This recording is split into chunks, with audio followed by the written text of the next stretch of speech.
بسم الله الرحمن الرحیم.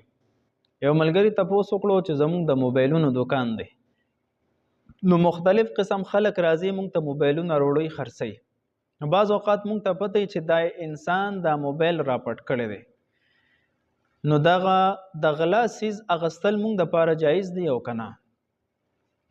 علامه شاملی کلی دی وما نقل عن بعض الحنفیه من ان الحرام لا يتعدى ذمتين سألت عنه الشهاب ابن الشبلي رحمه الله فقال هو محمول على ما اذا لم يعلم بذلك.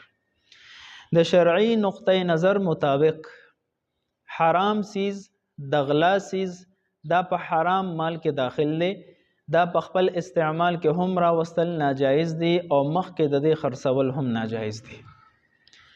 خو چې کله دکاندار ته یقیني علم وي چې او دا سیز دا د غلا دی، دا حرام دی، چې هر سیز وي، موبایل وي یا د موبایل نه علاوه نور سیزونه، خو چې دکاندار ته یقیني علم وي چې او دا د غلا سیز دی، نو بیا دکاندار د پاره د دې سیز اغستل جایز نه دی، حرام دی او نه د دې استعمال صحیح دی.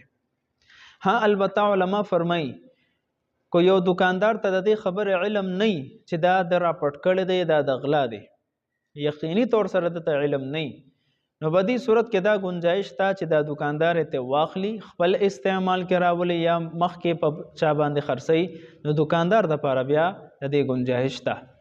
البته بدی صورت کې ټوله پټوله ګناه دا په دغه سارق او په دغه غل باندې دا چې دا موبایل راپټ کړی دی او بیا مخ کې په دکاندار باندې خرڅي او دکاندار ته د علم نه، نو دکاندار پکې ګناهګار نه دی، دک سړی پکې ګناهګار دی چا چې دا راپټ کړی دی. والسلام.